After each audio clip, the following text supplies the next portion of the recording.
So welcome to this week's video. We're at the iconic Bow Fiddle Rock. So again, we've just had a little bit of time this afternoon to come up for sunset, and at the moment the light is far too harsh on Bow Fiddle Rock itself. We're getting a huge shadow at the front of Bow Fiddle Rock, which doesn't look great, to be honest. There's a little boat just going to go through the archway there that I'm not sure if I'll pick up or not. Oh, that's better. I was just going to say the other thing that we've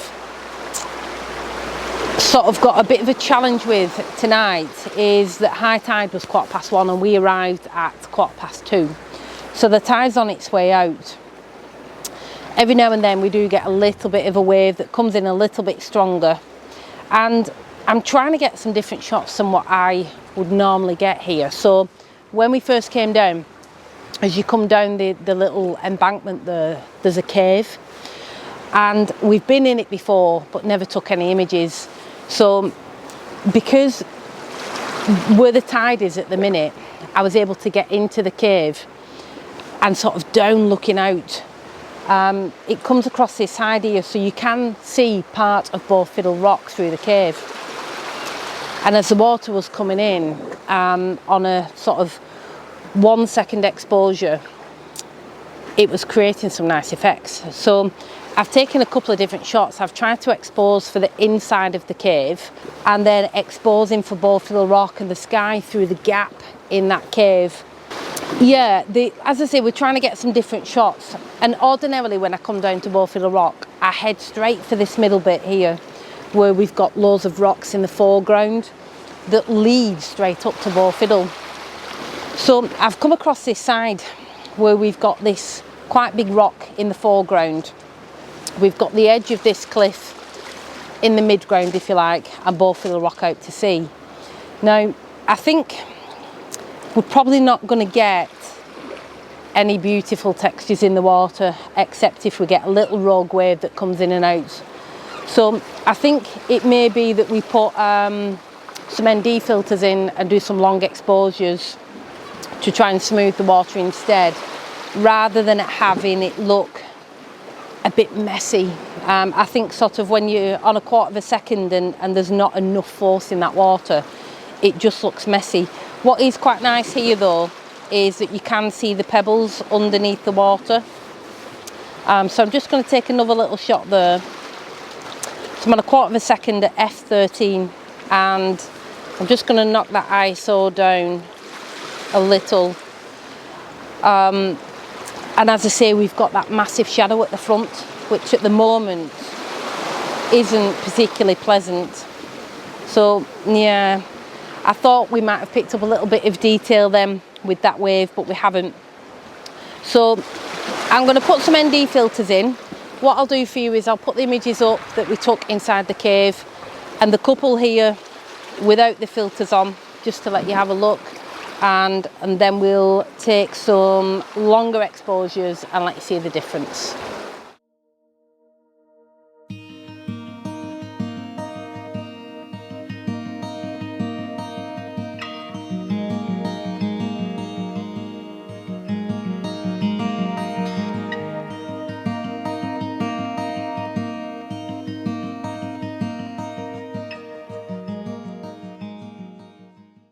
So I do actually quite like the composition.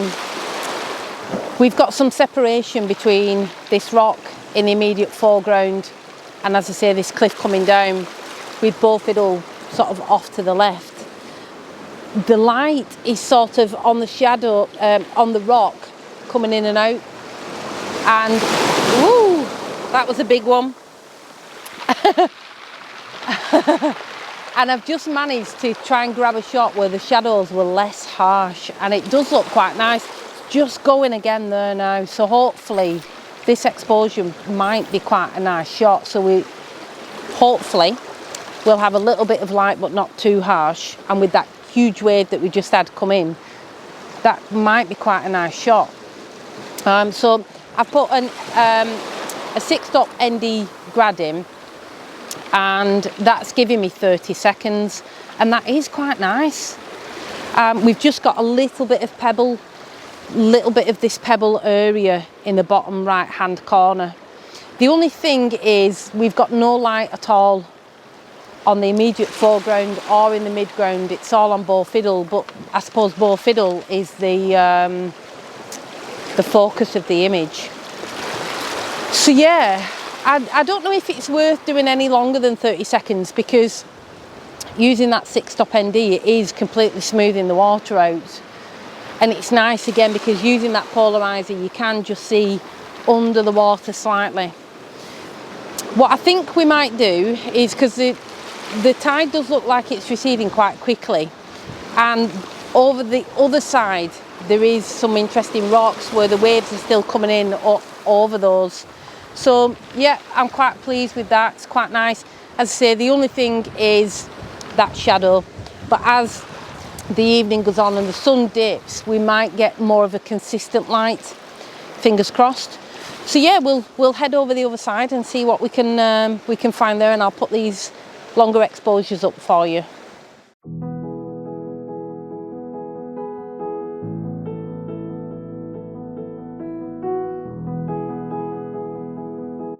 I much prefer the first image, the smoothness in the water and the movement in the cloud, with the less harsh shadows on the rock.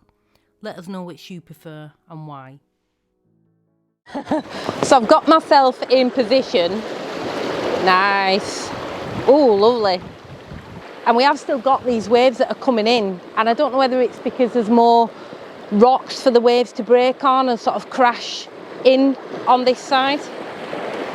And I've just tried to get myself into a position where I can use this foreground against Bow Fiddle Rock. There is quite a bit more even light now. We've not got those harsh shadows, and we've got a little bit of orange reflecting on the water. These rocks are so slippy, and I'm not sure that we're probably going to be able to get much further out, to be honest. But it's just nice, you know, you can still see the arch across here. We've got some rocks in the foreground. We've got some nice water and some nice light. Happy days. So yeah, I'll put these shots up for you, let you have a look, and I'll try and get out of this little spot that I'm in.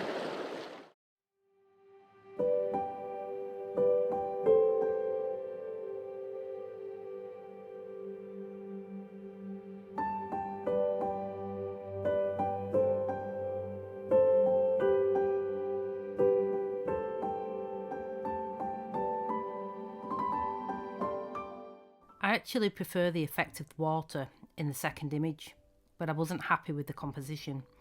It felt a little unbalanced. So I moved to the right and managed to capture this shot instead, which out of the three, I feel is a much stronger image.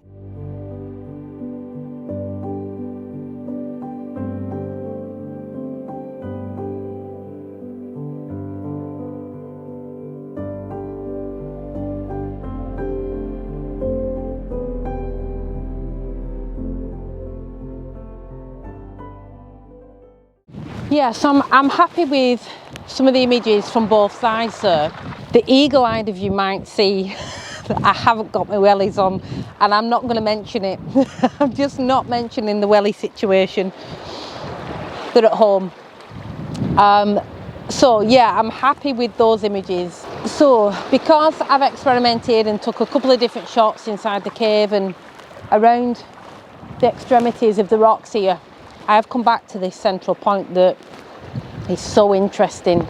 I mean, look at these rocks. There's so much textures and patterns, and the colour is just beautiful against the water. We're probably now, I would imagine, about half an hour away from sunset, so we are getting some nice hues in the sky there just behind Bow Fiddle Rock. and I'm quite tempted to put a 10-stop filter in and do a real long exposure to try and pick some movement up in the sky. So I've just put my camera into bulb, and that's going to allow me now to get about a 6-minute exposure, and hopefully we'll pick up some movement in the sky with that lovely sort of soft pink orangey hue behind Bow Fiddle Rock. I mean, it's an amazing place to come, it's an iconic place to come, but this is only 50 minutes away from for us to come and have a look. So as I say, we had a little bit of time, wanted to get out, and it's always good, I think, to revisit locations to try and get different images or better images than what you've previously taken. And it's nice to have that colour behind. So last time we was here, we had a real grey flat sky, so it's nice to get some colour behind Bow Fiddle. So yeah, we'll let this one run. Like I say, it's on about 6 minutes, and we'll put that one up for you as well.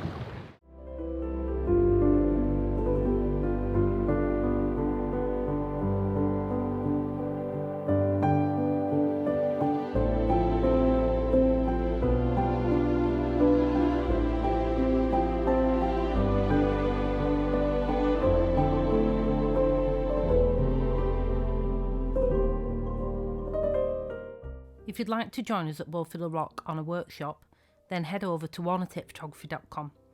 We're super excited to launch our website and would love for you to have a good old nosy around. Feel free to get in touch. I'll link to the website in the description.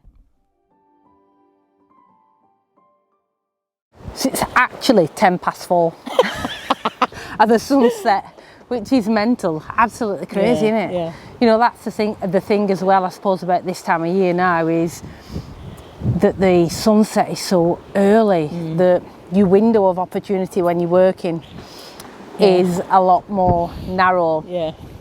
But hey ho, next week, is it next week? It is next Saturday. Next Saturday we're going to Skye, aren't we? We are. So we've got the week in Skye. It's been 12 months. Yeah, January. Yeah, so probably coming up to 10 months then, isn't it, since we were last on the Isle of Skye, and we're super excited. The conditions are looking all right, aren't they? Yeah. Sunshine and showers, but that's always good for photography. So yeah, I mean, here at War Fiddle Rock, I'm probably sounding like I'm repeating myself, but you know, we've been here at 4 o'clock in the morning for sunrise and had foggy conditions. Yeah. Tonight we've come down for sunset and had quite a nice soft pastel pink colour. You know, so I suppose it just reinforces that point that no matter how many times you go to the same place, you can improve or get something a bit different. Yeah. So hope you've enjoyed the video. Job's a good one. Job's a good one. Max, as always, has been getting a little bit of B-roll while I have been on my bum 3 times. But hey ho, it's all good fun. Yeah. So yeah, we'll leave you there. We'll see you on the Isle of Skye. Take care. Adios. Yeah, fine. At least I slid down on my arse and not any other way.